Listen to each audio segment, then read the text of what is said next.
اللہ الرحمن الرحیم وصلی اللہ علی النبی الکریم محمد وآلہ وصحبہ اجمعین اما بعد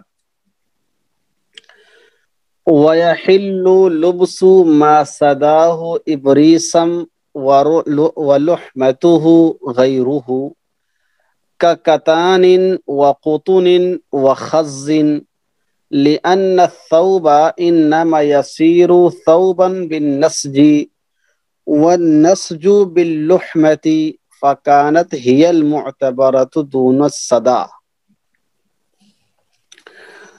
تو اس میں بعض الفاظ تھوڑے مشکل بھی آئیں گے، اپنی کاپی رکھ لیجئے اور اس کے اندر ان الفاظ کے معنی کو لکھ لیجئے گا تاکہ بعد میں آپ کو مستقل تلاش نہ کرنا پڑے، دقت نہ محسوس ہو۔ وَيَحِلُّ لبس ما سداہ ابریسم ولحمتہ غیرہ، اور ایسا کپڑا پہننا جائز ہے جس کا تانا ریشم کا ہو اور بانا ریشم کے علاوہ ہو۔ تانا کس کو کہتے ہیں؟ جو لمبائی میں ہوتا ہے، اور بانا کسے کہتے ہیں؟ جو چوڑائی میں ہوتا ہے۔ سمجھ رہے ہیں؟ تانا کسے کہتے ہیں؟ جو لمبائی میں ہوتا ہے، اور بانا کسے کہتے ہیں؟ جو چوڑائی میں ہوتا ہے۔ تو یہ مسئلہ انہوں نے آپ کو بتایا ہے کہ ایسے کپڑے پہننا بھی شریعت میں جائز ہیں جن کپڑوں میں تانا یعنی لمبائی میں جو دھاگا لگا ہوا ہے وہ ریشم کا ہو، اور بانا یعنی چوڑائی میں جو ہوا ہے اس سے وہ کیا ہے؟ غیر ریشم ہو، دوسرے کیا کہتے ہیں دھاگے ہوں۔ کا کتان، جیسے کہ لیلن جانتے نا، لیلن ہے یا سوتی کپڑا ہے۔ کا کتان، جیسے کہ اب یہ کتان کا جو وضاحت آ رہی ہے غیرہ کی آ رہی ہے، یعنی تانا جو لگایا ہے آپ نے ریشم کا لگایا ہے، اور بانا جو آپ لگا رہے ہیں وہ کس کا لگا رہے ہیں؟ لیلن کا لگا رہے ہیں۔ وَقُطُرٍ، اور یا روئی کا لگا رہے ہیں۔ وَخَزٍ، یا خز کا لگا رہے ہیں۔ اب یہ خز کیا چیز ہے؟ یہ اس کی وضاحت آگے خود آ رہی ہے، اسی سبق میں آ رہی ہے۔ سمجھ رہے ہیں؟ تو اب ایسا کپڑا پہننا جائز ہے جس میں تانا ریشم کا لگا ہوا ہو اور بانا غیر ریشم کا ہو۔ بات سمجھے؟ بالکل نیا مسئلہ ہے اکثر لوگوں کے لیے۔ آپ صرف یہ سنتے رہے کہ ریشم کا کپڑا پہننا ناجائز ہے، لیکن کہ ریشم کا کون سا کپڑا پہننا ناجائز ہے؟ وہ دو طریقے سے ہیں۔ ایک جو بالکل پیور ریشم ہو، یعنی اس کا تانا بانا دونوں ریشم کا ہو، تو اس کو پہننا ناجائز ہے۔ دوسرا یہ کہ جس کا تانا جو ہے ریشم کا ہو، جس کا بانا جو ہے ریشم کا ہو، یعنی چوڑائی والا ریشم کا، اس کا پہننا ناجائز ہے۔ لیکن اگر اس کا تانا جو ہے جو لمبائی میں ہوتا ہے، جی اصل تانا نہیں ہوتا، اصل بانا ہوتا ہے۔ سمجھ رہے ہیں؟ اصل جو ہوتا ہے کپڑے میں بانا ہوتا ہے، ابھی آگے آئے گا۔ تو کا کتان، جیسے کہ لیلن کا سوت ہو، وقطن، یا روئی کا دھاگا ہو، وخز، یا خز کا دھاگا ہو۔ لأن الثوب انما يعتبر ثوبا بالنسج، اس لیے کہ کپڑا کا اعتبار کیا، انما یصیر، کپڑا بنتا ہے بالنسج، بنائی کے ذریعے سے۔ سمجھ رہے ہیں؟ اور بنائی کدھر سے ہوتی ہے؟ والنسج باللحمہ، اور بنائی ہوتی ہے بانے کے ذریعے سے۔ بنائی کس سے ہوتی ہے؟ بانے کے ذریعے سے ہوتی ہے۔ فکانت ہی المعتبرہ دون الصدا، چنانچہ اعتبار بھی بانے ہی کا ہوگا، دون الصدا تانے کا نہیں ہوگا۔ بات سمجھ میں آئی کہ نہیں آئی؟ جو انہوں نے وجہ پیش کی، کہا کہ اگر کوئی کپڑا ایسا ہے جس کا تانا لگا ہوا ہے ریشم کا اور بانا لگا ہوا ہے غیر ریشم کا، چاہے وہ لیلن کا ہو، چاہے وہ سوتی ہو، چاہے وہ کاٹن ہو، چاہے وہ پالسٹر ہو، چاہے وہ خز ہو، کوئی بھی دھاگا اگر لگا ہوا ہو تو پھر اس کپڑے کو پہن سکتے ہیں۔ کیوں؟ اس کی وجہ انہوں نے یہ بتائی ہے کہ کپڑا دراصل جو ہوتا ہے تیار وہ بنائی کے ذریعے سے ہوتا ہے، اس میں اصل جو اعتبار ہوتا ہے وہ بنائی کا ہوتا ہے، اور بنائی اگر ریشم کی ہے تو پھر مکروہ تحریمی ہوگا، حرام ہوگا، اور اگر غیر ریشم کا ہے تو پھر اس کا پھر جائز ہو جائے گا۔ تو لِأَنَّ الثَّوْبَ إِنَّمَا يَصِيرُ ثَوْبًا بِالنَّسْجِ، اس لیے کہ کپڑا کپڑا بنتا ہے بنائی کے ذریعے سے، وَالنَّسْجُ بِاللُّحْمَةِ، اور بنائی جو ہے کس سے ہوتی ہے؟ بانے کے ذریعے سے ہوتی ہے۔ فَكَانَتْ هِيَ الْمُعْتَبَرَةِ، لہذا بانے کا ہی اعتبار ہوگا، دون الصدا، تانے کا اعتبار نہیں ہوگا۔ تانے میں آپ ریشم لگا سکتے ہیں، کوئی حرج نہیں ہے۔ یہ بات سمجھ میں آئی کہ نہیں آئی؟ یہاں تک بات سمجھ میں آئی؟ قلت وفي الشرمبلالية عن المواهب ويكره ما صداه ظاهر كالعتاب وقيل لا يكره ونحوه في الاختيار۔ کہتے ہیں کہ میں کہتا ہوں کہ شرمبلالیہ میں لکھا ہوا ہے مواہب الرحمن کے حوالے سے، یکرہ ما صداہ ظاہر، کہ وہ کپڑا پہننا بھی مکروہ تحریمی ہے، وہ کپڑا پہننا بھی مکروہ تحریمی ہے جس کا تانا ظاہر ہو، جس کا تانا ظاہر ہو۔ حالانکہ ابھی اوپر کیا بات کر کے آئے ہیں کہ تانے کا اعتبار ہی نہیں ہوتا ہے، تانے کا اعتبار ہی نہیں ہوتا، اصل اعتبار تو بانے کا ہوتا ہے، لیکن شرمبلالیہ والے نے مواہب الرحمن کے حوالے سے لکھا ہے کہ یکرہ ما صداہ، وہ کپڑا پہننا بھی مکروہ تحریمی ہے جس کا تانا ظاہر ہو، یعنی اس کے تانے میں اگر ریشم لگا ہو اور ریشم دور سے نظر آتا ہو، سمجھ رہے ہیں؟ ریشم دور سے نظر آتا ہو، لگتا ہو کہ ریشم ہی ریشم اس کے اندر ہے، اگرچہ کہ تانے کے اندر لگا ہوا ہے تو بھی مکروہ تحریمی، جیسا کہ عتابی کپڑا ہوتا ہے۔ عتابی ایک کپڑا تھا خاص قسم کا، ان کے علاقے میں آیا کرتا تھا، اطلس وغیرہ جس سے ہمارے زمانے میں پائے جاتے ہیں۔ وقیل لا یکرہ، اور دوسرا قول یہ ہے کہ مکروہ تحریمی نہیں ہے۔ وَنَحْوُهُ فِي الْاِخْتِيَارِ، اور اسی طرح کی بات الاختیار لتعلیل مختار کے اندر لکھی ہوئی ہے۔ تو انہوں نے ایک خلاف دونوں بات لکھی ہے جی۔ فکانت کا مطلب کیا کر رہے ہیں؟ فکانت میں جو ہیا کی ضمیر ہے وہ راجع ہے لحمہ کی جانب، فکانت ای اللحمۃ ہی المعتبرہ، سمجھ رہے ہیں؟ لہٰذا بانے کا ہی اعتبار ہوگا، لحمہ ہی کا اعتبار ہوگا، ٹھیک ہے؟ تو شرمبلالیہ والے نے دونوں قول لکھا ہے، ایک قول کراہت کا لکھا ہے اور ایک عدم کراہت کا لکھا ہے۔ قلت، میں کہتا ہوں، ولا یخفى ان المرجح اعتبار للحمۃ كما يعلم من العزمیہ، کہتے ہیں کہ یہ بات آپ سے مخفی نہیں ہے، اور ابھی اوپر بھی آپ کے پاس متن کے حوالے سے بات آ گئی ہے کہ ترجیح جو حاصل ہے وہ لحمے کے معتبر ہونے کو ہے، سمجھ؟ راجح قول یہی ہے کہ لحمہ کا اعتبار ہوتا ہے، صدا کا اعتبار نہیں ہوتا ہے۔ ان المرجح اعتبار للحمۃ كما يعلم من العزمیہ، راجح قول یہی ہے کہ صدا کا اعتبار نہیں ہوتا ہے، صرف لحمے کا اعتبار ہوتا ہے، جیسا کہ عزمیہ سے بات معلوم ہوتی ہے۔ عزمیہ بھی ایک کتاب ہے، جیسا کہ عزمیہ سے یہ بات معلوم ہوتی ہے۔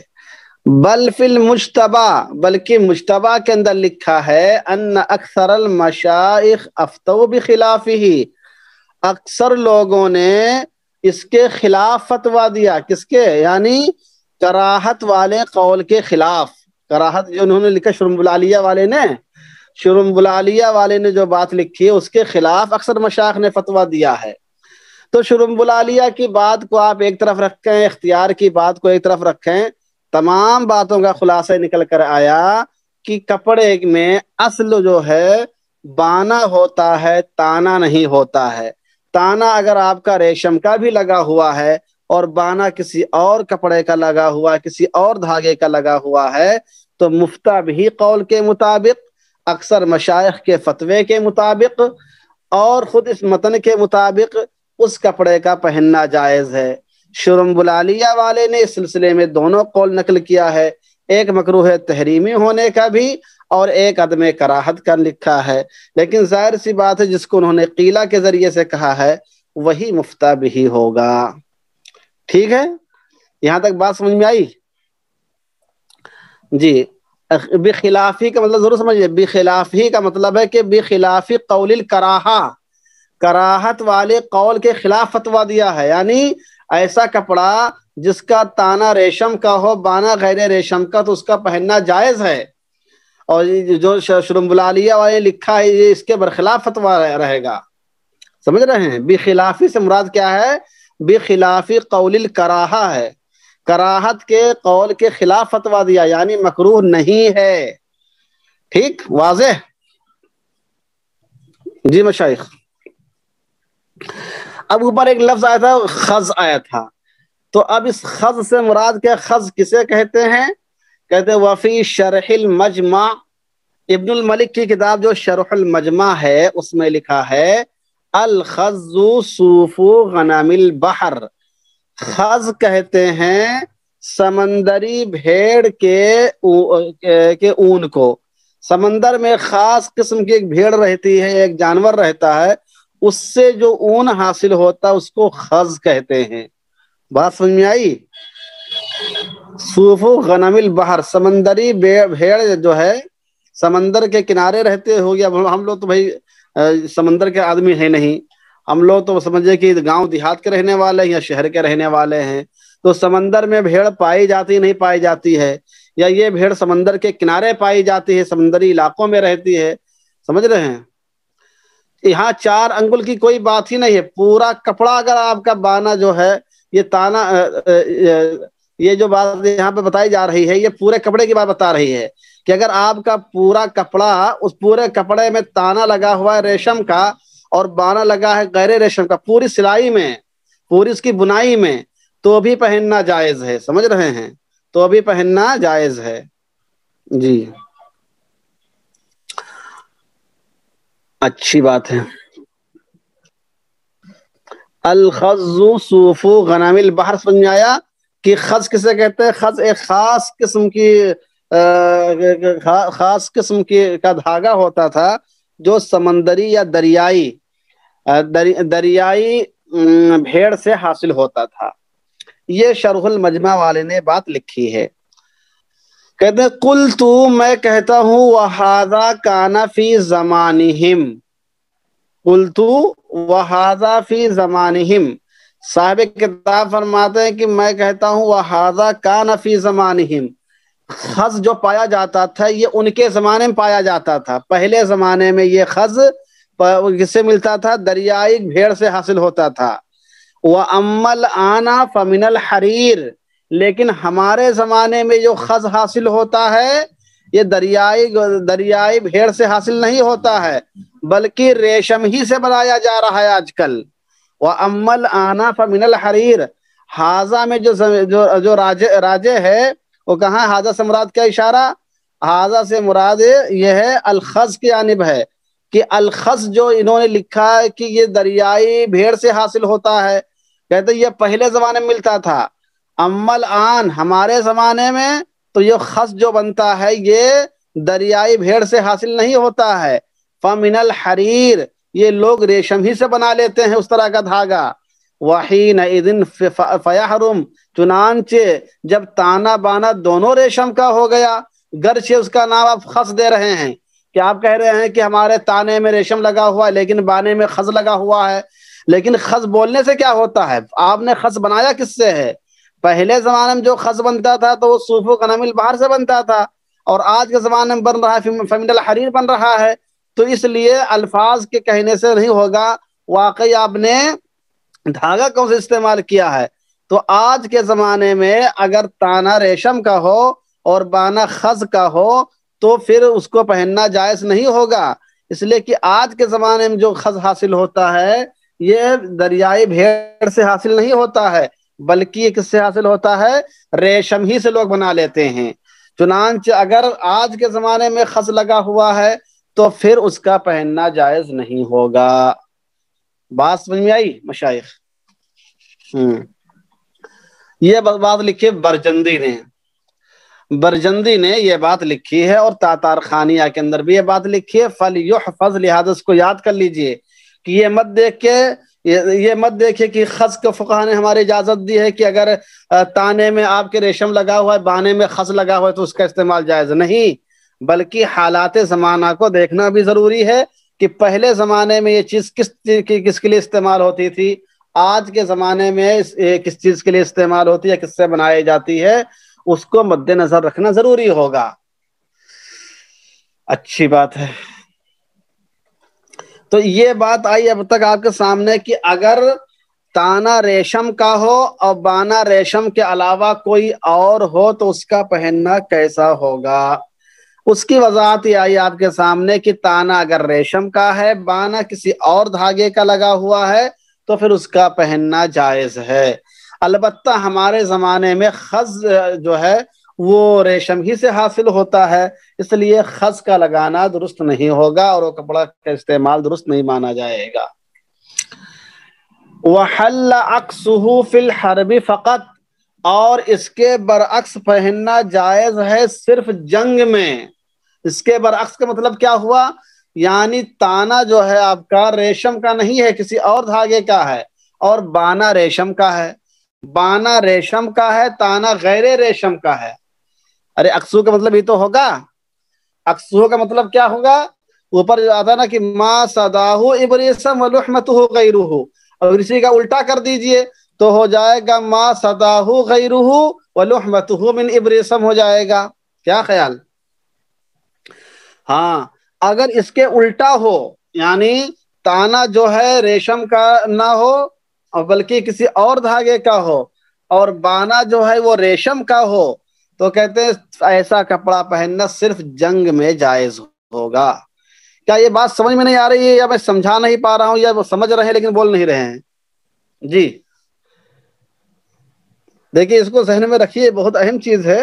اس طرح کے مسائل لوگ پوچھتے رہتے ہیں، لوگ صحرا خریدتے ہیں اور اس طریقے سے کپڑے خریدتے ہیں، شادی بیاہ میں بہت سے لوگ جوڑے لے کر آتے ہیں اس طریقے سے۔ تو آپ کے سامنے اگر کوئی اس قسم کا پیچیدہ مسئلہ آئے تو پھر آپ اس کا جواب دے سکیں کہ بھائی آپ جو کپڑا پہنے ہوئے کس اعتبار سے پہنے ہوئے ہیں۔ کوئی بات سمجھ میں نہیں آتی ہے تو بالکل پوچھیں، کوئی اس میں جھجک کی بات نہیں ہے۔ جی مشائخ، اچھا، تو وحل عکسہ، اور اس کے الٹا پہننا حلال ہے۔ کس کے الٹا؟ یعنی جو بانا ہے وہ ریشم کا، بانا جو ہے وہ ریشم کا ہے اور تانا غیر ریشم کا ہے، تو اس کو پہننا جائز ہے صرف جنگ میں۔ جنگ کے علاوہ عام حالات میں پہننا جائز نہیں ہے۔ لو صفیقاً، اگر یہ موٹا ہو تو یحصل به اتقاء العدو، اس کے ذریعے سے دشمن سے بچاؤ ممکن ہوتا ہو۔ فلو رقیقاً، اور اگر یہ بھی پتلا ہے، ہلکا ہے، حرم بالاجماع، تو پھر بالاجماع اس کا پہننا ناجائز ہوگا۔ لعدم الفائدہ، اس لیے کہ فائدہ ہی کچھ نہیں۔ ریشم کی اجازت اس لیے پہننے کی دی گئی ہے آپ کو تاکہ ریشم کے ذریعے سے آپ کا بدن محفوظ رہے، اور وہ فائدہ حاصل ہی نہیں ہو رہا تو پھر اجازت کس معنی کر کے؟ سمجھ رہے ہیں؟ اذا زال المانع عاد الممنوع، پڑھا نہیں آپ نے؟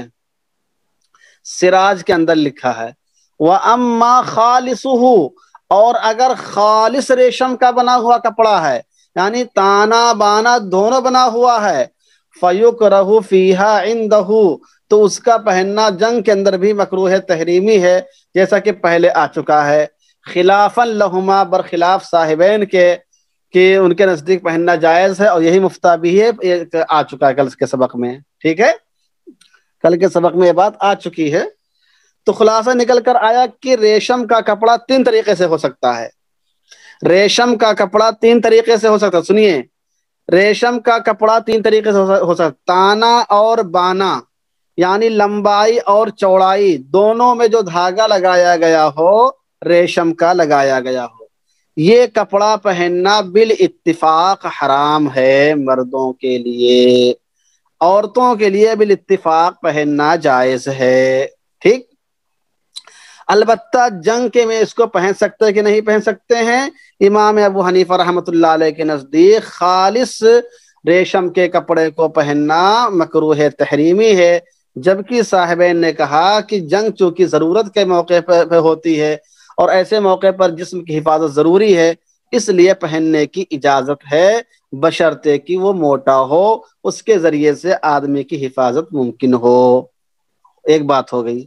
دوسری بات، اگر تانا جو ہے اگر تانا جو ہے وہ ریشم کا ہے اور بانا جو ہے غیر ریشم کا ہے، تانا ریشم کا ہے اور بانا غیر ریشم کا ہے، تو بالاتفاق اس کو پہننا جائز ہے، کیونکہ اعتبار بانے کا ہوتا ہے، تانے کا نہیں ہوتا ہے۔ ٹھیک ہے، اس کو آپ جنگ میں بھی پہن سکتے ہیں اور غیر جنگ میں بھی پہن سکتے ہیں۔ تیسرا مسئلہ، اگر آپ کے پاس جو کپڑا ہے اس کا جو بانا ہے وہ ریشم کا ہے اور تانا جو ہے وہ غیر ریشم کا ہے، تانا جو ہے غیر ریشم کا ہے، بانا جو ہے ریشم کا ہے، تو چونکہ اعتبار بانے کا ہوتا ہے اس لیے اس کپڑے کو پہننا بھی جائز نہیں ہوگا عام حالات میں۔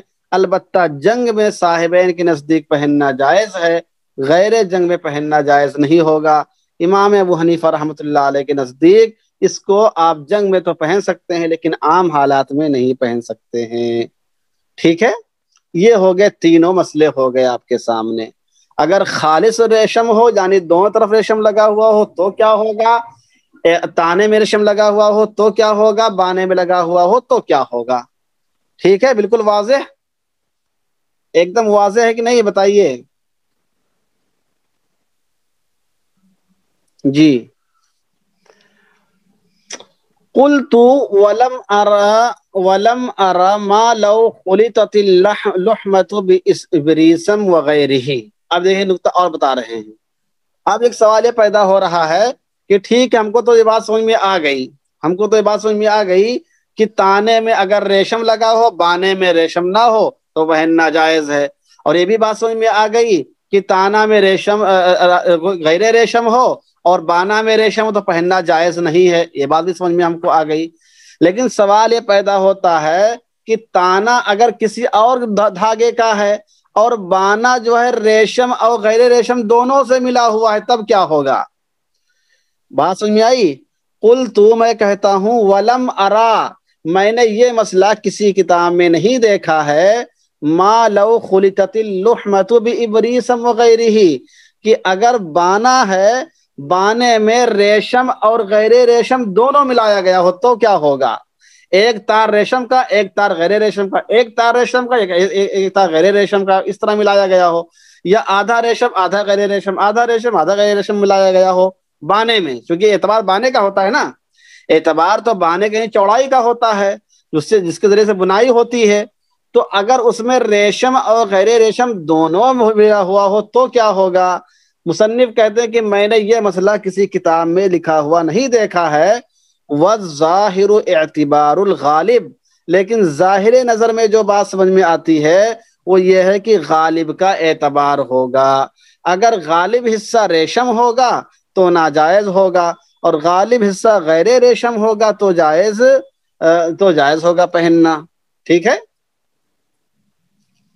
جی، بات سمجھ میں آئی کہ نہیں آئی؟ ارے بات سمجھ میں آئی؟ یعنی جو آپ کا تانا ہے وہ تو غیر ریشم کا ہی ہے، جو بانا ہے جس کے ذریعے سے بنائی ہوتی ہے، جو چوڑائی کے اندر ہوتا ہے، اس میں ریشم اور غیر ریشم دونوں ملا ہوا ہے، ریشم اور غیر ریشم دونوں ملا ہوا ہے، تو اس کا حکم کیا ہوگا؟ مصنف نے کہا ہے کہ میں نے کسی کتاب میں مسئلہ نہیں دیکھا ہے، لیکن جو ہمارا ذہن کہتا ہے، ہمارا قیاس کہتا ہے، جو بات سمجھ میں آتی ہے وہ یہ ہے کہ غالب کا اعتبار ہوگا، اگر دیکھنے میں غالب نظر آتا ہو ریشم تو پھر پہننا جائز نہیں ہوگا، اور اگر دیکھنے میں غالب غیر ریشم یعنی سوتی ہو یا لیلن ہو یا کچھ اور ہو وہ نظر آتا ہو تو پھر کیا ہے، اس کا پہننا جائز ہوگا۔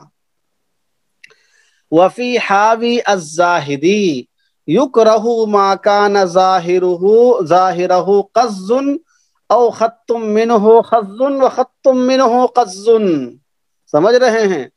وظاہر المذہب عدم جمع المتفرق الا اذا كان خط منه قز وخط منه غيره بحيث يرى كله قزا فأما إذا كان كل واحد مستبينا كالطراز في العمامة فظاهر المذهب أنه لا يجمع وأقره شيخنا. یہ دیکھیے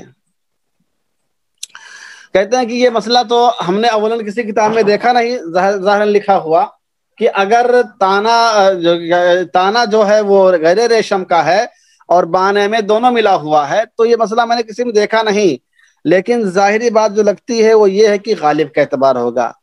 پھر کہتے ہیں کہ حاوی قدسی کے اندر لکھا ہوا ہے، حاوی قدسی کے اندر ہم نے دیکھا لکھا ہے یکرہ ما کان ظاہرہ قز، ایسا کپڑا پہننا مکروہ تحریمی ہے جس کا ظاہر ریشم نظر آتا ہو، یعنی دیکھنے میں بادی النظر میں اگر آپ دیکھیں تو ریشم ہی ریشم لگتا ہو، تو ایسا کپڑا پہننا مکروہ تحریمی ہے جس میں ظاہرہ قز، جس کا ظاہر کیا ہے، جس کے ظاہر میں ریشم نظر آتا ہو، او خط منہ خز وخط منہ قز لگتا ہے ہم لوگ شاعری کرنے آئے ہیں، یا وہ کپڑا ایسا ہو جس میں ایک لائن کس کی ہو، خز کی ہو. خز کی تفصیل پہلے آ چکی ہے اور یہ پرانے زمانے والا خز ہے، سمجھ، نیا والا نہیں، جس میں ایک خط منہ خز، جس میں ایک لائن جو ہو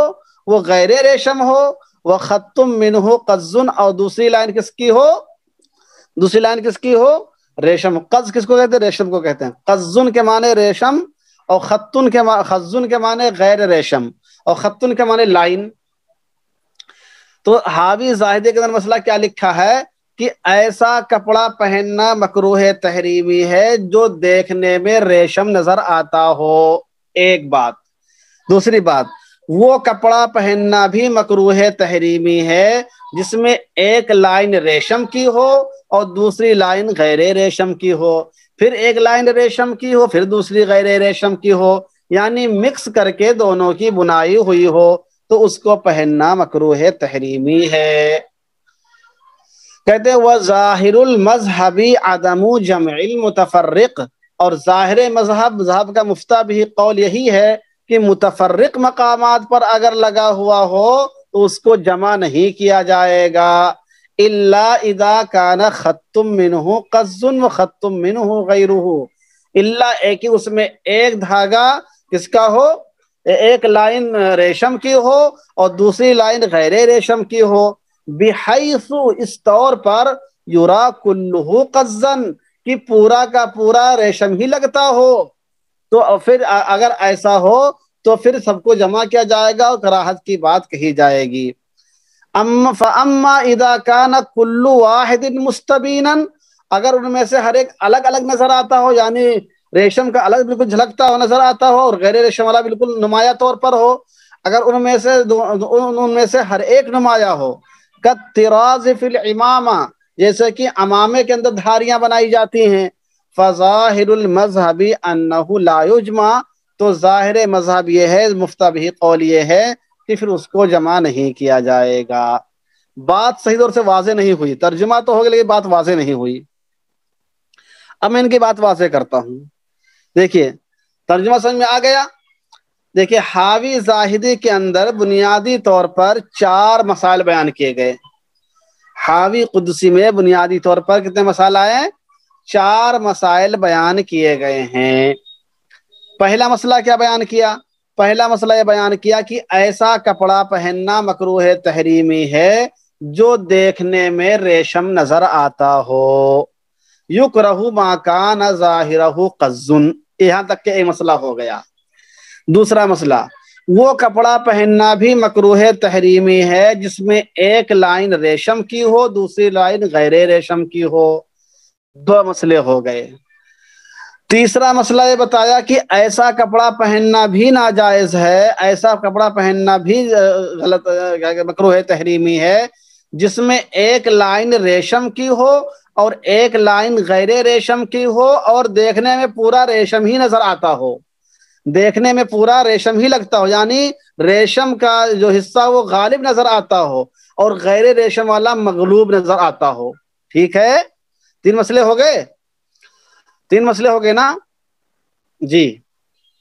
چوتھا مسئلہ، اگر ان میں سے ہر ایک دھاگا الگ الگ نمایاں طور پہ نظر آتا ہو، یعنی نہ ہی ریشم غالب ہو اور نہ ہی غیر ریشم غالب ہو، نہ ریشم مغلوب ہو نہ غیر ریشم مغلوب ہو، بلکہ دونوں کے دھاگے نمایاں طور پر نظر آتے ہوں، دیکھنے والا دیکھ کر ہی کہہ سکتا ہے کہ اس میں دونوں طرح کے دھاگے لگے ہوئے ہیں، جیسا کہ امامہ وغیرہ کے اندر بنایا جاتا ہے.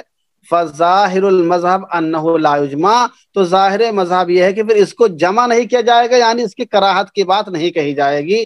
جیسے اسے بتایا تھا کہ کئی جگہ پہ بنا ہوا ہے تو اس کو جمع نہیں کیا جائے گا، تو ایسے اس کو جمع کر کے ایک نہیں مانا جائے گا بلکہ دونوں کو الگ الگ مانا جائے گا اور اس کی اجازت ہوگی. ٹھیک ہے، اب بالکل واضح ہو گیا. کہتے ہیں وَأَقَرَّهُ شَيْخُنَا، ہمارے استاذ نے بھی اسی کو صحیح قرار دیا ہے اور اسی کو معتبر قرار دیا ہے. قلت، میں کہتا ہوں وقد علمت، فاما اذا کان سے واپس، ارے باپ رے باپ، کہاں؟ فاما اذا کان کل واحد مستبینا، اگر دونوں دھاگوں میں سے ہر ایک بالکل ظاہر ہو، یعنی ریشم والا بھی صاف صاف نظر آتا ہے کہ ریشم کا دھاگا ہے، اور اس کے بازو میں جو غیر ریشم لگا ہوا ہے وہ بھی، دونوں دھاگے کیا ہے بالکل صاف نظر آتے ہوں، کالطراز فی الامامہ، جیسے کہ امامے میں نقش و نگار بناتے ہیں کہ دونوں دھاگے صاف نظر آتے ہیں. فظاہر المذہب، تو بظاہر مذہب یہ ہے، مذہب کا صحیح قول یہ ہے، انہ لا یجمع، کہ پھر ان کو ایک جگہ جمع نہیں مانا جائے گا بلکہ الگ الگ مانا جائے گا اور اس کا پہننا جائز ہوگا. وَأَقَرَّهُ شَيْخُنَا، ہمارے استاد نے بھی اسی کو کہتے ہیں صحیح قرار دیا ہے، اسی کو معتبر قرار دیا ہے. اب یہ ہو گئی حاوی زاہدی کی پوری تقریر. اس کے بعد مصنف فرماتے ہیں قلت، میں کہتا ہوں وقد علمت ان العبرۃ للحمۃ لا للظاہر علی الظاہر. ابھی 3-4 لائن پہلے آپ نے یہ بات معلوم کی ہے اور آپ کو یہ بات معلوم ہو چکی ہے کہ اعتبار ظاہر کا نہیں ہوتا ہے بلکہ لحمے کا ہوتا ہے. اعتبار بانے کا ہوتا ہے، دور سے نظر آتا ہے یا قریب سے نظر آتا ہے اس کی کوئی بات نہیں ہے، دونوں نظر آتے ہیں یا ایک نظر آتا ہے اس کی کوئی بات نہیں ہے، دونوں واضح ہیں یا دونوں غیر واضح اس کی کوئی بات نہیں ہے. اصل یہ ہے کہ لحمہ کس چیز کا ہے، سمجھ رہے ہیں؟ وقد علمت ان العبرۃ للحمہ، آپ کو یہ بات معلوم ہو چکی کہ اعتبار اصل لحمے کا ہوتا ہے، بانے کا ہوتا ہے، لا للظاہر، ظاہر کا نہیں ہوتا ہے کہ ظاہر میں کیا نظر آ رہا ہے، دور سے کیا نظر آ رہا ہے، دیکھنے میں کیا لگ رہا ہے. علی الظاہر، ظاہر قول کے مطابق، فافہم، لہذا اس کو ذہن میں رکھیے. تو جب یہ اصول آپ کے سامنے آ گیا کہ اصل اعتبار دکھنے اور نہ دکھنے کا نہیں ہے، اصل اعتبار کیا لحمے کا ہے، لحمے کے اندر اگر آپ کے دونوں طرح کے دھاگے لگے ہوئے ہیں تو اس کو پہننا درست معلوم ہوتا ہے، اس لیے کہ لحمہ جب دونوں طرح کے دھاگے لگے ہوں گے تو ریشم اس میں غالب نہیں ہوتا ہے، اور اگر صرف ایک ہی طرح کا ریشم لگا ہوا ہے، صرف ریشم ہی ریشم لگا ہوا ہے تو ظاہر سی بات وہ غالب ہو جائے گا. اس کی مثال جیسے دیکھیے، آپ نے جیسے بانے میں لگایا غیر ریشم، جب بانے میں آپ نے غیر ریشم لگا دیا اور تو ایک طرف تو بالکل غیر ریشم متعین ہو گیا، تانے میں ریشم بھی لگا رہے ہیں غیر ریشم بھی لگا رہے ہیں، تو جتنا ریشم آپ نے لگایا اتنا ہی غیر ریشم بھی لگا ہوا ہے. بھائی ایک دھاگا اس کا ہے دوسرا دھاگا اس کا، ایک دھاگا اس کا دوسرا دھاگا اس کا، تو بانے میں دونوں دھاگے برابر ہو گئے، بانے میں دونوں دھاگے برابر ہو گئے. پلس پوائنٹ یہ ہے کہ تانا بھی غیر ریشم کا ہے، تو اس میں اس پورے کپڑے کے اندر اصل دیکھا جائے تو جب آپ نے لحمے کا اعتبار کیا، لحمے میں دونوں برابر ہے، اور پلس پوائنٹ یہ ہے کہ تانا جو آپ کا ہے اس تانے کے اندر ریشم کے علاوہ لگا ہوا ہے، تو اس کپڑے کے پہننے کی اجازت ہونی چاہیے. کیا خیال آپ کیا؟ جی بولیے. وقد علمت ان العبرۃ للحمى لا للظاہر علی الظاہر، لا للظاہر سے مراد کے ظاہرن دیکھنے میں ہے، اور علی ظاہر سے مراد کے ہے علی ظاہر القول، یعنی ظاہر فتویٰ کے مطابق۔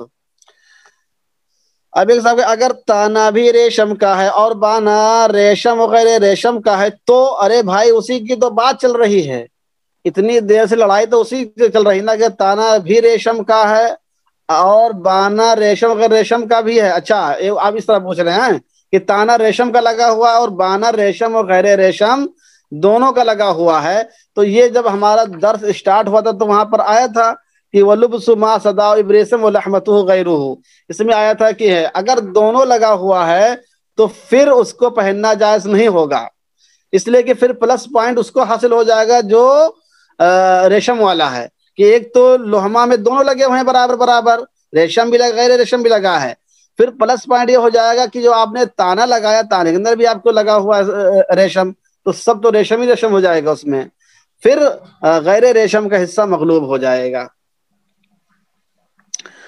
یہاں تک بات سمجھ میں آئی؟ جی اچھا، کہتے ہیں وَكُرِهَ لُبْسُ، اب یہاں سے آسان ہے، اب یہاں سے مشکل نہیں ہے، سمجھ رہے ہیں؟ اب یہاں سے آسان آ رہا ہے، اس سے پہلے جو تھا مشکل آ چکا۔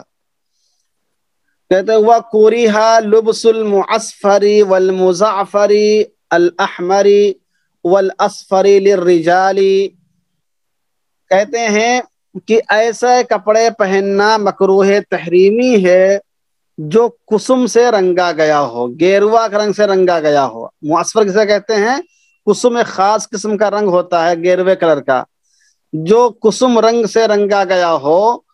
والمزعفر الاحمر، اور جو زعفران سے بالکل سرخ کر دیا گیا ہو، زعفرانی کلر کا بالکل سرخ کر دیا گیا ہو، اس کو پہننا بھی مکروہ تحریمی ہے۔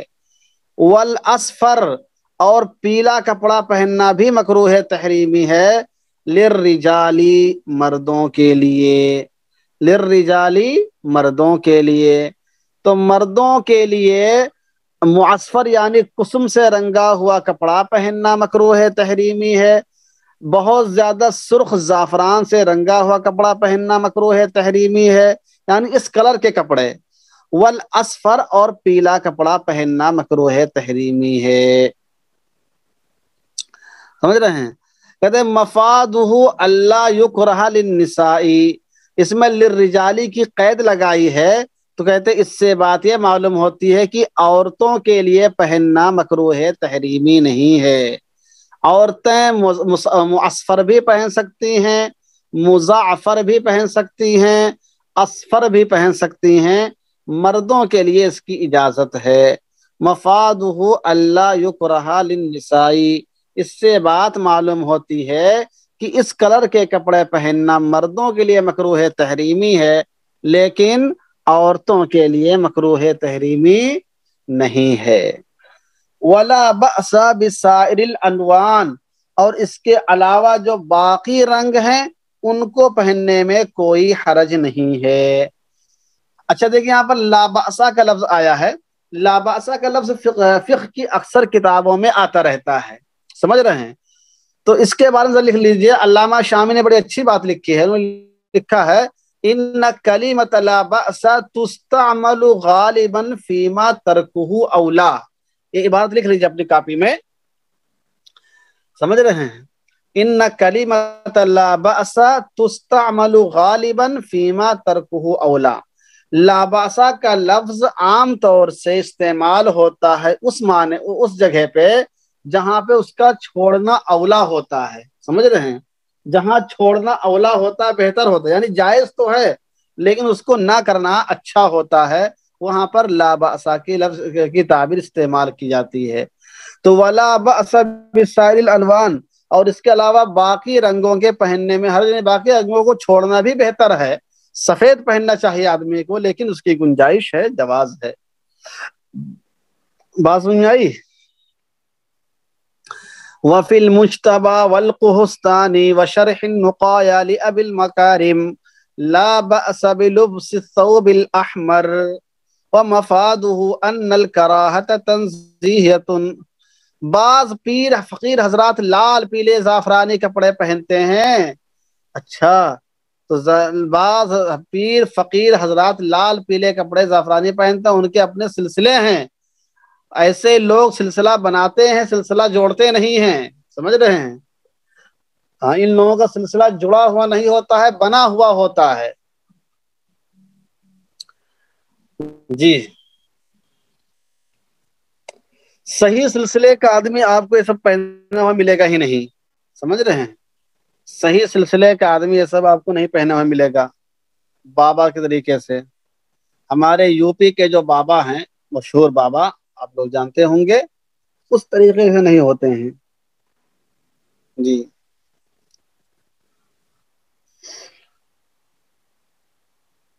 جی جی. اچھا، کہتے وہ ہاں، ابو المکارم کی شرح النقایہ میں ہے، لا بأس بلبس الثوب الاحمر، سرخ کپڑا پہننے میں حرج نہیں ہے. ومفادہ ان الکراہۃ تنزیہیۃ، اس سے یہ بات معلوم ہوتی ہے کہ کراہت تنزیہی ہے. اس سے بات معلوم ہوتی ہے کہ کراہت کیا ہے؟ کراہت تنزیہی ہے. یعنی المزعفر الاحمر والی جو بات لکھی ہوئی ہے، اس کو ڈائریکٹ انہوں نے مکروہ تحریمی میں لکھا ہے، لیکن شرح النقایہ کے حوالے سے بات معلوم ہوتی ہے. کہاں چھوڑ گیا؟ جی، کہاں چھوڑا تھا؟ چل تو رہا ہے، صحیح تو ہے. کون کہہ رہا ہے چھوٹ گیا کچھ؟ ہوں، تو کیا ہے؟ ہاں، تو شرح النقایہ جو ابو المکارم کی ہے، اس میں لکھا ہے کہ لا بأس بلبس الثوب الاحمر، سرخ جوڑا پہننے میں حرج نہیں ہے. تو وہ مفاد ان الکراہۃ تنزیہیۃ، اس میں جو لا بأس کا لفظ استعمال کیا ہے، اس سے بات معلوم ہوتی ہے کہ کراہت کیا ہے؟ کراہت تنزیہی ہے. اوپر جو احمر کی بات ہے، المزعفر الاحمر کی، اس کی مراد گویا کہ مکروہ تنزیہی ہے. لیکن صرح فی التحفۃ بالحرمۃ، لیکن تحفۃ الفقہا میں اس کے حرام ہونے کی صراحت کی ہے. فافاد انہا تحریمیۃ، تو اس سے یہ بات معلوم ہوتی ہے کہ مذکورہ بالا کپڑا پہننا، لال کپڑا پہننا، یہ بھی مکروہ تحریمی ہے. اور ایک دیکھیے اہم بات بتا رہے کہ وہی المحمل عند الاطلاق، جب مطلق کراہت کا لفظ استعمال ہوتا ہے تو یہی مراد ہوتا ہے، وہی المحمل، اور کراہت کو محمول کیا جاتا ہے عند الاطلاق، مطلق ہونے کے وقت. یعنی کراہت اگر مطلق بتائی جاتی ہے تو پھر اس سے مکروہ تحریمی مراد ہوتا ہے. قالہ المصنف، مصنف نے یہی فرمایا اپنی شرح میں. ٹھیک ہے. قلت وللشرمبلالي فيه رسالة نقل فيها 8 أقوال منها أنه مستحب. کہتے ہیں کہ میں کہتا ہوں کہ علامہ شرمبلالی کا اس سلسلے میں مستقل ایک رسالہ ہے کہ لال کپڑا پہننا جائز ہے کہ نہیں. اس میں انہوں نے 7 اقوال نقل کیے ہیں، جن میں سے ایک قول یہ بھی ہے کہ ایسا کپڑا پہننا مستحب ہے. تو بہرحال علامہ شرمبلالی نے اس نام سے کتاب باقاعدہ لکھی ہے، تحفۃ الاکمل الہمام کے نام سے، جس میں انہوں نے اس قسم کے کپڑوں پر بحث کی. اس میں 8 اقوال فقہاء کرام کے بیان کیے ہیں.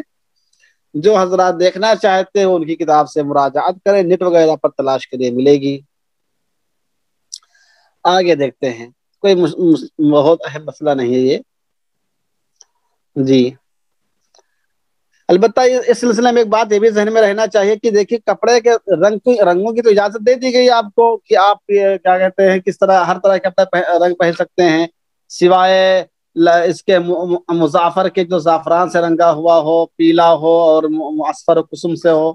لیکن اس میں یہ دیکھنا چاہیے کہ اگر کوئی ایسا کپڑا ہے جو کسی خاص دھرم کا لباس بن جاتا ہے، کسی خاص مذہب کا شعار بن جاتا ہے، تو اگرچہ اس کی اجازت ہوگی لیکن جب شعار اس کا بن جائے تو پھر اس کا پہننا درست نہیں ہوگا، اس سے بچنا لازمی ہوگا۔ جیسے کالا کپڑا پہننے کی اجازت ہے، لیکن محرم کے مہینے میں کالا کپڑا ایک خاص جماعت کے پہننے کا رواج ہے، وہ اس کو ماتم کے طور پر اور عزاداری کے طور پر پہنتے ہیں۔ تو ان ایام میں کالا کپڑا پہننا ظاہر سی بات ہے آپ کو بھی لوگ شیعہ ہی سمجھیں گے، روافض سمجھیں گے، اس لیے بچنا ضروری ہوگا۔ کہتے ہیں وَلَا يَتَحَلَّ الرَّجُلُ کتاب کا پورا نام آپ کو بتا دیا جائے، کتاب کا پورا نام ہے تحفۃ الاکمل الہمام المصدر لبیان جواز لبس الاحمر، سمجھ رہے ہیں؟ تحفۃ الاکمل والہمام المصدر لبیان جواز لبس الاحمر۔ کہتے ہیں وَلَا يَتَحَلَّ الرَّجُلُ بِذَهَبٍ وَفِضَّةٍ مُطْلَقًا إِلَّا بِخَاتَمٍ وَمِنْطَقَةٍ وَحِلْيَةِ صَيْفٍ مِنْهَا أي من الفضة إذا لم يرد به التزين، وفي المجتبى لا يحل استعمال منطقة وسطها من ديباج، وقيل يحل إذا لم يبلغ أرضها 4 أصابع، وفيها بعد 7 ورق، ولا يكره في المنطقة حلقة حديد أو نحاس وعظم، وسيجيء حكم لبس اللؤلؤ۔ یہ کہتے ہیں صاحب کہ بہت آسان ہے، یہ بھی زیادہ مشکل نہیں ہے، بالکل آسان ہے، اب مشکل والا سب نکل گیا۔ کہتے ہیں وَلَا يَتَحَلَّ الرَّجُلُ بِذَهَبٍ وَفِضَّةٍ مُطْلَقًا، مرد سونے اور چاندی کے زیور مطلقاً نہیں پہن سکتا ہے، مرد سونے اور چاندی کے زیور مطلقاً نہیں پہن سکتا ہے، الا بخاتم، سوائے انگوٹھی کے، ومنطقة، اور کمر بند کے، وحلیت سیف، اور تلوار کو زیور پہنانے کے، منہا ای من الفضتی، چاندی سے، یعنی چاندی کے انگوٹھی کے استعمال کی اجازت تو ہے، چاندی کے کمر بند کے استعمال کی اجازت ہے، اور تلوار کے اوپر بھی اس کو کر سکتے ہیں، سمجھ رہے ہیں، لیکن سونے کی مطلقاً اجازت نہیں ہے۔ تو زیور کے طور پر پہننا یا کیا کہتے ہیں زیب و زینت کے طور پر پہننا، سونا اور چاندی دونوں حرام ہے، البتہ چاندی کی انگوٹھی آپ پہن سکتے ہیں، وہ بھی 1 مسکال سے کم، وہ بھی 1 مسکال سے کم پہنیں گے، ومنطقة، اور کمر بند جو ہے وہ بھی استعمال کر سکتے ہیں چاندی کا، وحلیت سیف، اور اگر آپ اپنے تلوار کے اوپر اس کو کچھ کیا کہتے ہیں سونا چڑھوانا چاہتے ہیں، چاندی چڑھوانا چاہتے ہیں تو چاندی بھی چڑھوا سکتے ہیں، لیکن لکھا اذا لم یرد بہ التزین، مقصد زینت حاصل کرنا نہ ہو، مقصد کیا ہے زینت حاصل کرنا نہ ہو بلکہ ضرورت پوری کرنا ہو، بلکہ کیا ہے ضرورت پوری کرنا ہو۔ وفی المجتبی، اور مجتبی میں ہے لا یحل استعمال منطقة وسطها من دیباج، ایسا کمر بند استعمال کرنا جائز نہیں ہے جس کے بیچ میں، یعنی جو حصہ جسم سے لگتا ہے جس کے بیچ میں کیا لگا ہو، دیباج، ریشم لگا ہوا ہو، وقیل یحل، اور دوسرا قول یہ ہے کہ جائز ہے جبکہ وہ 4 انگلی کے سے زیادہ نہ ہو، 4 انگلی سے زیادہ اس کی چوڑائی نہ ہو تو جائز ہے، اور یہی مفتابی قول جیسا کہ پہلے آ چکا ہے۔ وفیہا بعد 7 ورق، اور 7 ورق کے بعد اسی کتاب میں لکھا ہے وَلَا يُكْرَهُ فِي الْمِنْطَقَةِ حَلْقَةُ حَدِيدٍ أَوْ نُحَاسٍ وَعَظْمٍ، اور مکروہ تحریمی نہیں ہے کمر بند میں لوہے کی زنجیر لگانا یا نحاس یا کیا کہتے ہیں اس کو وہ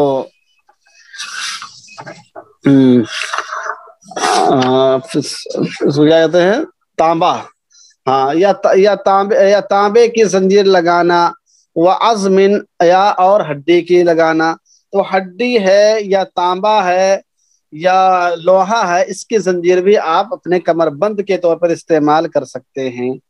وَسَيَجِيءُ حُكْمُ لُبْسِ اللُّؤْلُؤِ، لؤلؤ پہننے کا حکم کیا ہے اس کی تفصیل آگے آئے گی۔ جی ہاں، تو سونا چاندی جو ہے اس کو مردوں کے لیے زینت کے طور پر پہننا حرام ہے، ضرورت کے لیے اس کی اجازت دی گئی ہے، اور بھی ہر جگہ اس کی اجازت نہیں ہے۔ آگے مزید تفصیل آ رہی انگوٹھی کے بارے میں کہ وَلَا يَتَخَتَّمُ إِلَّا بِالْفِضَّةِ لِحُصُولِ الْإِسْتِغْنَاءِ بِهَا فَيَحْرُمُ بِغَيْرِهَا، اور انگوٹھی استعمال کرنا جائز نہیں ہے مگر چاندی کی۔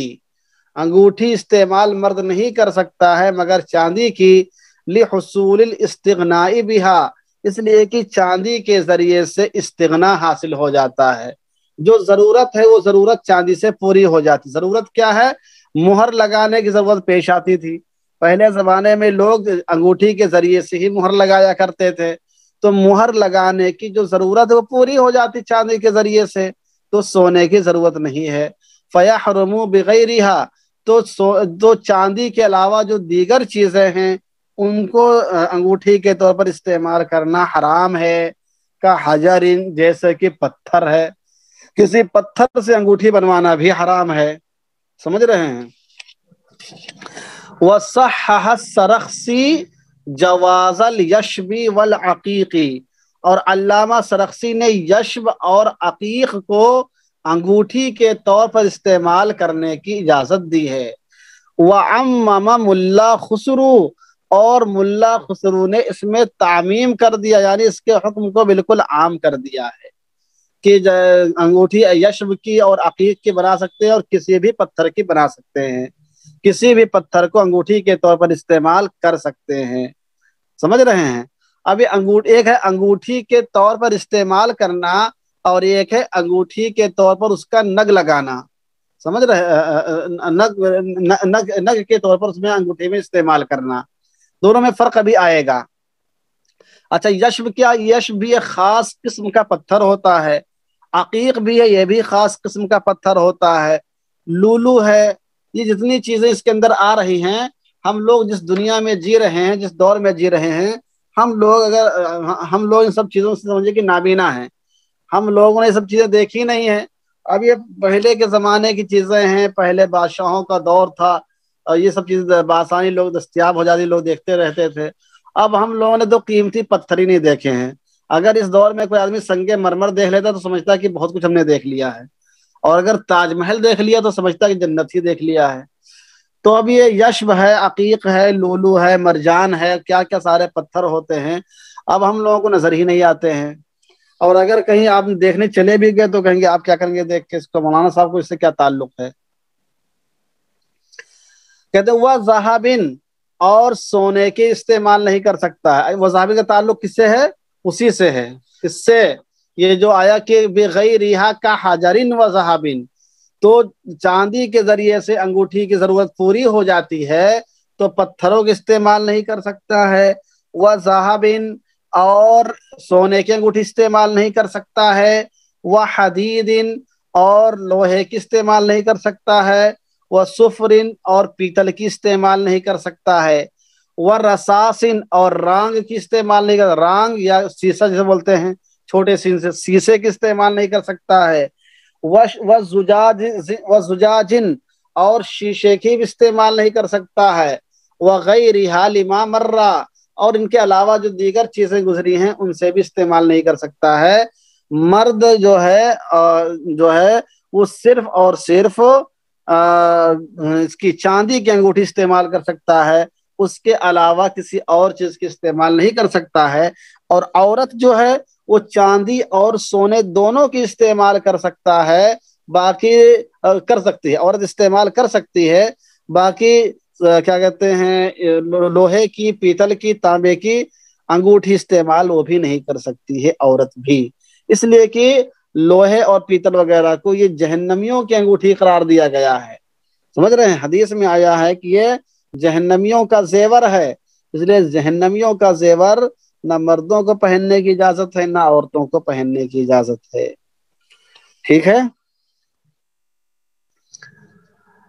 کہتے ہیں فَإِذَا ثَبَتَ كَرَاهَةُ لُبْسِهَا لِلتَّخَتُّمْ ثَبَتَ كَرَاهَةُ بَيْعِهَا وَصِيَاغِهَا لِمَا فِيهِ مِنَ الْإِعَانَةِ عَلَى مَا لَا يَجُوزُ وَكُلُّ مَا أَدَّى إِلَى مَا لَا يَجُوزُ لَا يَجُوزُ۔ کہتے ہیں چاندی میں مقدار کی تحدید ہے، جی ہاں، چاندی میں مردوں کے لیے تو تحدید ہے کہ 1 مسکال سے کم ہونا چاہیے، عورتوں کے لیے کوئی تحدید نہیں، وہ 1 کنٹل بھی پہن سکتی ہیں، سمجھ رہے ہیں؟ تو کہتے ہیں جب انگوٹھی کے طور پر اس کا استعمال کرنا مکروہ تحریمی ثابت ہو گیا، تو ان چیزوں سے انگوٹھی بنانا اور اس کو ڈھالنا اور اس کو بیچنا اس کی بھی کراہت ثابت ہو گئی، اس لیے کہ اس میں ناجائز چیز پر تعاون پایا جاتا ہے، ناجائز چیز پر اس میں تعاون پایا جاتا ہے۔ اور اصول اور قاعدہ یہ ہے کل ما ادا الی ما لا یجوز لا یجوز، اس اصول کو بھی آپ لکھ لیجیے اپنی کاپی میں، کل ما ادا الی ما لا یجوز لا یجوز، ہر وہ چیز جو کسی ناجائز چیز کی جانب لے کر جاتی ہو وہ بھی ناجائز ہے، ہر وہ چیز جو کسی ناجائز چیز کی جانب لے کر جاتی ہو وہ بھی ناجائز ہے، یعنی ناجائز چیز کا ذریعہ بھی ناجائز ہے، ناجائز چیز کا سبب بھی ناجائز ہے۔ وَتَمَامُهُ فِي الشرح الوہبانیہ، اور اس کی پوری تفسیر شرح وہبانیہ کے اندر موجود ہے۔ وَالْعِبْرَةُ بِالْحَلَقَةِ مِنَ الْفِضَّةِ لا بالفص، یہ دیکھیے یہ اہم بات آ رہی ہے، سمجھ رہے ہیں؟ یہ ایک اہم بات ہے، یہاں پر لا چھوٹ گیا ہے، وَالْعِبْرَةُ بِالْحَلَقَةِ مِنَ الْفِضَّةِ لَا بِالْفَصِّ فَيَجُوزُ مِنْ حَجَرٍ وَعَقِيقٍ وَيَاقُوتٍ وَغَيْرِهَا، سمجھ رہے ہیں؟ یہ ذہن میں رکھیے، ایک اہم چیز ہے یہ، وَالْعِبْرَةُ بِالْحَلَقَةِ مِنَ الْفِضَّةِ، اور اعتبار حلقے کا ہوگا چاندی کے حلقے کا اعتبار ہوگا، لا بالفص، نگینے کا نہیں، یعنی جو وہ حصہ جو آدمی کی انگلی سے ٹچ ہوتا ہے جس کو ہم حلقہ بولتے ہیں، وہ حصہ جو آدمی کی انگلی سے ٹچ ہوتا ہے اس کا اعتبار کیا جاتا ہے، وہ جو ہے وہ چاندی کا ہونا چاہیے، نگینے کا چاندی کا ہونا ضروری نہیں، لا بالفص، نگ کا چاندی ہونا ضروری نہیں ہے، فیجوز من حجر وعقیق ویاقوت وغیرہ، چنانچہ جائز ہے، چنانچہ فیجوز سے مراد کیا ہے؟ فیجوز الفص، چنانچہ نگ استعمال کرنا جائز ہے، من حجر، پتھر کا، عقیق کا، یاقوت کا، اور اس کے علاوہ دیگر چیزوں کا، جو حلقہ ہونا ہو وہ چاندی کا ہو مردوں کے لیے، اگر حلقہ چاندی کا نہیں ہے تو جو ممانعات آپ نے بھی پڑھی گزشتہ میں کہ شیشے کا نہیں ہونا چاہیے، لوہے کا نہیں ہونا چاہیے، پیتل کا نہیں ہونا چاہیے، تانبے کا نہیں ہونا چاہیے، پتھر کا نہیں ہونا چاہیے، تو یہ جو ممانعات کی بات آئی ہے یہ حلقے کے لیے ہے، نگ کے لیے نہیں ہے، نگ آپ ان چیزوں کا بھی استعمال کر سکتے ہیں، جو حلقہ ہے، جو اصل انگوٹھی ہوتی ہے وہ چاندی کی ہونی چاہیے۔ والعبرۃ بالحلقۃ من الفضہ، اور اعتبار حلقے کا ہے، جو آدمی کی انگلی سے جو حصہ لگا ہوا ہوتا ہے اس کا اعتبار ہوتا ہے انگوٹھی سے، بالفضہ، من الفضہ، چاندی سے، لا بالفص، نگ کے اندر اس کا اعتبار نہیں ہے، فیجوز میں جو ہوا کہ ضمیر راجع ہے وہ الفص کی جانب ہے، چنانچہ نگ استعمال کرنا جائز ہے، من حجرن، پتھر کا بھی، وہ عقیق، اور عقیق کا بھی، یاقوت کا بھی، وغیرہ وغیرہ کا۔ وحل مسمار الذهب في حجر الفص يجعله لباطن كفه في يده اليسرى وقيل اليمنى إلا أنه من شعار الروافض فيجب التحرز منه قحطانی وغیرہ، سمجھ رہے ہیں؟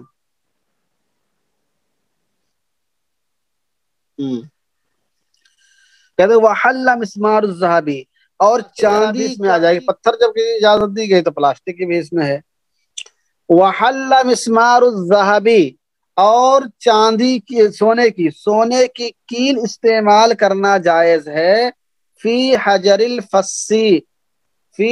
الفص، نگ کے پتھر میں، یعنی نگ کے پتھر کو جوڑنے کے لیے اگر آپ سونے کی کیل استعمال کرنا چاہتے ہیں تو اس کیل کے استعمال کی اجازت ہے، یجعلہ لبطن کفہ فی یدہ الیسری، آدمی جو انگوٹھی پہنے لبطن کفہ اپنی ہتھیلی کی جانب پہنے، سمجھ رہے ہیں؟ عام طور سے کیا کہتے ہیں ظاہر کپے پہنتے ہیں، کہتے ہیں یجعلہ انگوٹھی آدمی رکھے لبطن کفہ اپنی ہتھیلی کے باطن کی جانب، یعنی جو اصل ہتھیلی ہوتی ہے اس جانب آدمی رکھے، فی یدہ الیسری اپنے بائیں ہاتھ میں، یعنی مسئلہ یہ ہے کہ اگر آدمی انگوٹھی پہنے تو کس طرح پہنے گا؟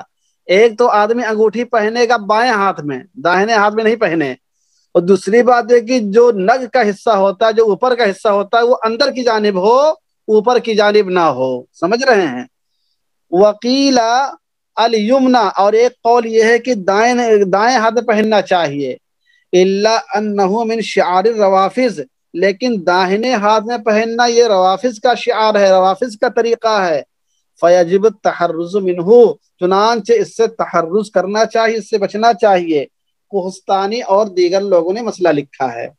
تو دو مسئلہ آپ کے سامنے آیا، بلکہ تین مسئلے آئے۔ ایک مسئلہ تو یہ آیا کہ حلقہ کے طور پر جو آپ استعمال کریں گے وہ چاندی کا ہونا چاہیے، نگ کے طور پر غیر چاندی کو بھی استعمال کر سکتے ہیں، سمجھ رہے ہیں؟ لیکن سونے کو کی بات اس میں نہیں کہی گئی، سونا بہرحال وہ بھی زینت میں آ جائے گا، اس کی اجازت نہیں ہوگی، پتھر وغیرہ کو استعمال کر سکتے ہیں۔ اور دوسرا مسئلہ یہ آیا کہ اگر کیل کو جوڑنے کے لیے، نک کو جوڑنے کے لیے سونے کی کیل استعمال کی جائے تو کیل کی اجازت ہوگی۔ تیسرا مسئلہ یہ آیا کہ آپ انگوٹھی پہنیں گے کیسے، تو اس کے بارے میں آیا کہ آپ انگوٹھی بائیں ہاتھ میں پہنیں گے، اور جو انگوٹھی کا نگ کا حصہ ہوتا ہے وہ اندرون کی جانب ہوگا، اوپر کی جانب نہیں ہوگا۔ ایک قول یہ بھی کہ داہنے بھی پہن سکتے ہیں، لیکن چونکہ یہ روافض کا طریقہ ہو گیا تو روافض کے حساب سے عمل کرتے ہیں، اس لیے روافض کی مشابہت سے بچنے کے لیے ہم کیا کریں گے، اس کو بائیں میں پہنیں گے۔ مصنف فرماتے قلت، میں کہتا ہوں ولعلہ کانا و بانا، شاید روافض کا یہ پہلے طریقہ تھا، کانا پہلے روافض کا یہ طریقہ تھا، و بانا اور یہ طریقہ اب ختم ہو گیا، ولعلہ کانا و بانا، شاید یہ روافض کا طریقہ تھا اور ختم ہو گیا، فتبصر، لہذا آپ غور کیجئے کہ اگر روافض کا طریقہ یہ ختم ہو گیا، روافض اس طرح اس کو دائیں ہاتھ میں نہیں پہنتے ہیں تو آپ پہن سکتے ہیں۔ اصل مقصد تھا روافض سے کیا کہتے ہیں بچنا تھا، ان کے شعار سے۔ جی اچھا، ایک صاحب پوچھ رہے ہیں کہ اس کو کس میں پہننا چاہیے، سمجھ رہے ہیں؟ ایک صاحب کیا کہہ رہے ہیں کہ جو آپ انگوٹھی پہنیں گے تو کس میں پہنیں گے، تو اس میں آپ کو بہتر تو یہی کہ جو بڑی والی انگوٹھی ہوتی، بڑی جو بیچ والی انگلی ہوتی ہے اس کے بغل میں جو انگلی ہوتی اس میں پہننا چاہیے، اور ایک یہ ہے کہ چھوٹی جو سب سے انگلی ہوتی اس میں ہونا چاہیے۔ علامہ شامی نے بھی اس کو لکھا ہے اپنی کتاب فتاوی شامی کے اندر کہ آدمی چھوٹی انگلی میں پہنے تمام انگلیوں کے بجائے، سمجھ رہے ہیں؟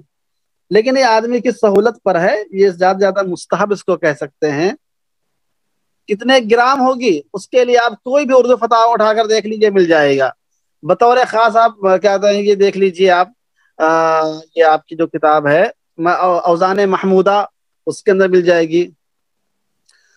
جی خنصر میں پہنے، خنصر، چھوٹی انگلی کو خنصر کہتے ہیں نا۔ جی اور ہر مسئلہ ہے مت بتا دیکھ لیے، سارے مسئلہ یہی بتا دیں گے تو لوگ مراجعات نہیں کریں کتاب سے، کچھ چیزوں کو کتاب سے بھی مراجعات کریے، دیکھیے۔ وَيَنْقُشُهُ اسْمَهُ أَوْ اسْمَ اللَّهِ تَعَالَى، اور انگوٹھی پر آدمی اپنا بھی نام لکھ سکتا ہے اور اللہ تعالی کا نام بھی لکھ سکتا ہے۔ لا تمثال انسان، کسی انسان کی تصویر نہیں بنوا سکتا ہے، کسی جاندار کی تصویر نہیں، انسان میں جاندار بھی داخل ہیں، کسی انسان یا جاندار کی تصویر نہیں بنوا سکتا ہے، سمجھ رہے ہیں؟ دو انگوٹھی ایک ساتھ پہننا، جب بتایا کہ ایک للاستغناء بہا، جب ضرورت آپ کی ایک سے پوری ہو جاتی تو دوسرے کی اجازت کیسے ہوگی؟ ابھی مسئلہ اوپر آیا نہیں تھا، اوپر آیا تھا کہ ولا يتختم الا بالفضل لحصول الاستغناء بها فيحرم، تو جب استغنا آپ کو ایک سے حاصل ہو جا رہا ہے تو دوسرے پہننے کی ضرورت نہیں ہے۔ ابھی مسئلہ آگے چل کر یہ بھی آئے گا کہ ایک کی بھی ضرورت نہیں صاحب، ابھی مسئلہ آئے گا کہ ابھی تو آپ ایک پہ اٹکے ہوئے تھے، ایک شاگرد دو پڑھنے کی کوشش کر رہے ہیں، صاحب کتاب کوشش کر رہے ہیں کوئی ایک بھی ختم کروا دیں، سمجھ رہے ہیں؟ ابھی دیکھیے گا آگے، کہتے ہیں ولا محمد الرسول اللہ، اور کوئی آدمی اپنی انگوٹھی پر محمد الرسول اللہ بھی نہ لکھا ہے، کہ فقہا کیا فرماتے ہیں کہ یہ چیز رسول اللہ صلی اللہ علیہ وسلم کی انگوٹھی کے ساتھ خاص ہے۔ ولا یزیدہ علی مثقال، اور ایک مثقال سے زیادہ بھی چاندی کی انگوٹھی نہیں ہونی چاہیے۔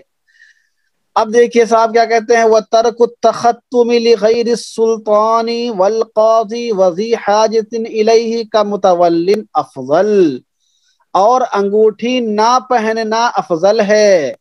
وَتَرْكُ التَّخَتُّمِ، اور انگوٹھی پہننا چھوڑ دینا افضل ہے، لغیر السلطان، سلطان کے علاوہ، قاضی کے علاوہ، اور ضرورت مند کے علاوہ، جیسے کہ متولی ہے تو جو لوگ ضرورت مند یا جن کا کام مہر لگانے سے متولی ہوتا ہے، مدرسے کا ذمہ دار ہوتا ہے، سلطان وقت ہوتا ہے، قاضی ہوتا ہے، ان کی ضرورت ہوتی مہر لگانے کی، تو ان لوگوں کے علاوہ باقی لوگوں کے لیے انگوٹھی کا چھوڑنا افضل ہے، سمجھ رہے ہیں؟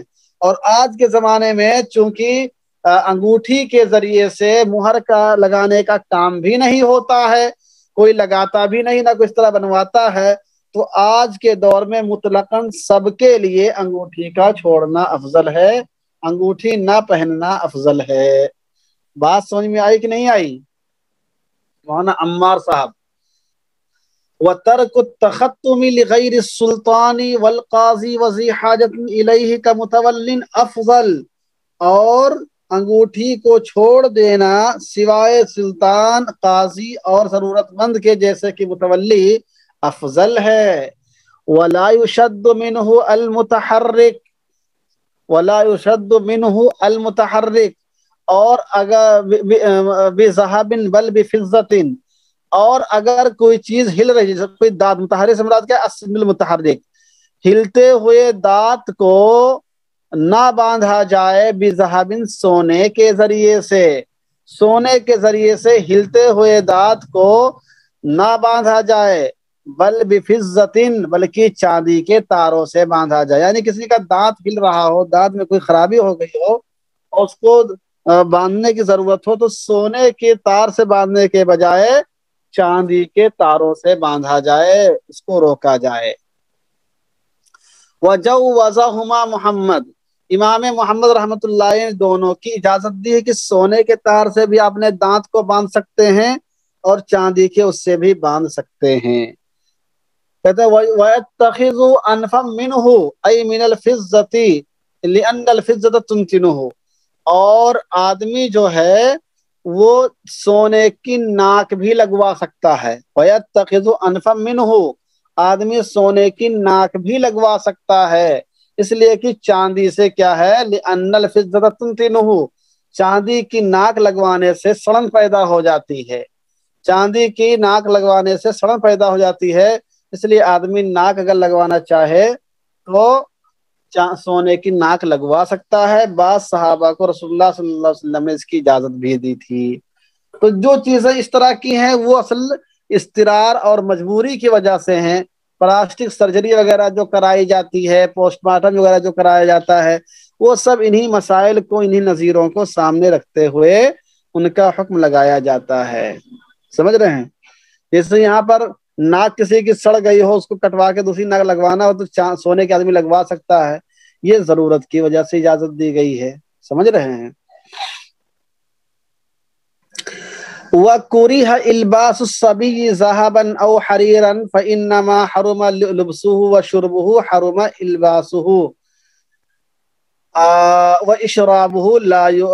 وَإِشْرَابُهُ، کہتے ہیں کہ بچوں کو سونا یا ریشم کا کپڑا پہنانا مکروہ تحریمی ہے، لِأَنَّمَا حَرُمَ لِبْسُهُ، اس لیے کہ جس چیز کا پہننا خود مرد کے لیے حرام ہے اور جس چیز کا پینا مرد کے لیے حرام ہے، اس کا دوسرے کسی بچے کو پہنانا یا کسی بچے کو پلانا بھی مکروہ ہوگا، سمجھ رہے ہیں؟ اس کے لیے بھی حرام ہوگا وہ۔ تو وہی آپ پڑھ چکے اس سے پہلے جو قاعدہ کہ ما حرم اخذو حرم اعطاؤہ والا، اسی کے تحت مسئلہ ہے۔ لا یکرہ خرقۃ لوضوء بالفتح بقیۃ بللہ، کہتے ہیں کہ وضو کے بعد جو ہاتھ اور منہ پہ پانی رہ جاتا ہے اس کو پوچھنے کے لیے کپڑے کا استعمال مکروہ تحریمی نہیں ہے۔ لا یکرہ خرقۃ لوضوء، وضو کی تشریح کر دیا بالفتح، یہ واو کے فتحہ کے ساتھ ہے، یہ بولتے ہیں بقیۃ بللہ، وضو کرنے کے بعد جو کہتے ہیں پانی کی تری رہ جاتی ہے اس کو کہتے ہیں وضو کہتے ہیں۔ تو وضو کرنے کے بعد پانی کی تری کو سکھانے کے لیے تولیے کا استعمال کرنا مکروہ تحریمی نہیں ہے۔ او مخاطن، یا کیا کہتے ہیں ناک وغیرہ صاف کرنے کے لیے، تھوک وغیرہ صاف کرنے کے لیے بھی تولیے کا استعمال مکروہ نہیں ہے، یا پسینہ صاف کرنے کے لیے مکروہ نہیں ہے۔ لو لحاجتن، اگر یہ ضرورت کے لیے ہو تو، یعنی ضرورت اگر آپ کو پسینہ کی صاف کرنے کی ہے، ناک صاف کرنے کی، تھوک صاف کرنے کی ہے، وضو کا پانی صاف کرنے کی ہے تو تولیہ رکھ سکتے ہیں۔ وَلَوْ لِلتَّكَبُّرِ، اور اگر تکبر کے لیے ہے، گھمنڈ کے لیے کہ ہم تولیہ والے ہیں، ہم تولیے میں صاف کرتے ہیں ہاتھ، تو قرات یہ مکروہ تحریمی۔ دراصل پہلے جس زمانے میں کتابیں لکھی گئی ہیں اس زمانے میں تولیہ وغیرہ رکھنے کا عام رواج نہیں تھا، وہ خاص خاص گھرانے کے لوگ، بڑے بڑے گھرانے کے لوگ اس طرح کے رکھتے تھے، اور اس سے ان کے اندر ایک بڑاپن ظاہر ہوتا تھا کہ ہم اس طرح کی چیزوں کو استعمال کرتے ہیں، سمجھ رہے ہیں؟ تو اس پس منظر میں مسائل لکھے گئے ہیں۔ اور آج دیکھیں ہر گھر میں تولیہ ہے، اور تولیہ ہونے سے کسی کے کوئی بہت بڑا بن نہیں جاتا ہے، نہ اس کے اندر کوئی آدمی کے اندر کوئی گھمنڈ پیدا ہوتا ہے۔ پھر بھی انہوں نے کیا کہہ دیا ہے، احتیاطاً کر دیا کہ لو لحاجتن، اگر ضرورت کے لیے تو تولیہ رکھیں، ولو للتکبر، اگر تکبر کے لیے ہو، جو کہ تکبر تو قیامت تک کے ختم نہیں ہوا، کسی کے اندر بھی پیدا ہو سکتا ہے، اس لیے کہا انہوں نے کہ تکبر کیا تو تکرہ تو مکروہ تحریمی ہوگا۔ وللرتیمہ، اور رتیمے کا استعمال بھی مکروہ تحریمی نہیں ہے۔ رتیمہ کیسے کہتے ہیں؟ ہی خیط یربط باصبع او خاتم لتذکر الشیء، رتیمہ کہتے ہیں ایک ایسے دھاگے کو جو انگلی کے اوپر باندھ لیا جاتا ہے یا انگوٹھی سے باندھ لیا جاتا تھا کسی چیز کو یاد رکھنے کے لیے، سمجھ رہے ہیں؟ جیسے ہم لوگ بچپن میں جاتے تھے نہیں تھا تو ہاتھ پہ کچھ لکھ کر لے کے جو بھی سامان لانا ہو تو اس کو ہاتھ پہ لکھوا لیتے تھے، یا راستے پر رٹتے ہو جاتے تھے کہ آٹا دال چاول لینا ہے، آٹا دال چاول لینا ہے۔ تو پہلے زمانے میں اس طرح لوگ رٹتے نہیں تھے، وہ کچھ خاص علامت بنا لیتے تھے، دھاگے سے باندھ لیتے تھے، مثلا دھاگا باندھ لیا اس میں انگلی میں، اور اس میں 4 گرہیں دے دیا، تو 4 گرہوں کا مطلب یہ ہے کہ 4 چیز ہم کو لینا ہے۔ اب آدمی مارکیٹ میں گیا اور 3 لے لیا اور گرہیں 4 بندھی ہوئی ہیں، تو اس کا مطلب یہ کوئی چیز بھول رہا ہے، اس کو یاد کرنا چاہیے، تو اس کو رتیمہ کہتے ہیں۔ تو رتیمے کا باندھنا بھی مکروہ تحریمی نہیں ہے۔ رتیمہ کہتے ہیں ایسے دھاگے کو جو انگلی میں باندھ لیا جائے یا انگوٹھی سے باندھ لیا جائے، لتذکر الشیء، کسی چیز کو یاد کرنے کے لیے۔ شعراء کے بارے میں بات مشہور ہے کہ شعراء اپنے ناڑے میں باندھا کرتے تھے، گرہیں لگایا کرتے تھے، سمجھ رہے ہیں؟ اشعار بناتے رہتے تھے اور اپنے جو ہزار بند میں گرہیں دیتے رہتے تھے، صبح ان کو یاد آتا تھا کہ میں نے اتنے اشعار کے، پھر اس کو ذہن میں لانا شروع کرتے تھے، پھر اس کو دیوان میں لکھتے تھے۔ والحاصل ان كل ما فعل تجبرا كره وما فعل لحاجة الله، اور یہ اصول اپنے ذہن میں ہمیشہ یاد رکھیے کہ حاصل کلام یہ ہے کہ ہر وہ چیز ما فعل تجبرا، جس کو زبردستی کیا جائے یعنی تکبر کے طور پر کیا جائے، کریہا تو اس کا کرنا مکروہ تحریمی ہے، وما فعل لحاجت، اور اگر کوئی چیز حاجت اور ضرورت کے طور پر کی جائے، لا تو مکروہ تحریمی نہیں ہے۔ عنایہ میں یہ مسئلہ لکھا ہوا ہے۔ کہتے ہیں فرع فی المجتبہ، مجتبہ میں مسئلہ لکھا ہے التمیمۃ المکروہۃ ما کان بغیر العربیہ، ایسی تعویذ مکروہ تحریمی ہے جو عربی زبان کے علاوہ میں ہو، یعنی ایسی زبان جیسے کہ جس زبان میں کوئی آدمی سمجھتا نہ ہو اور آدمی غلط مفہوم اس سے پیدا کر سکتا ہو تو پھر اس کی اجازت نہیں ہے۔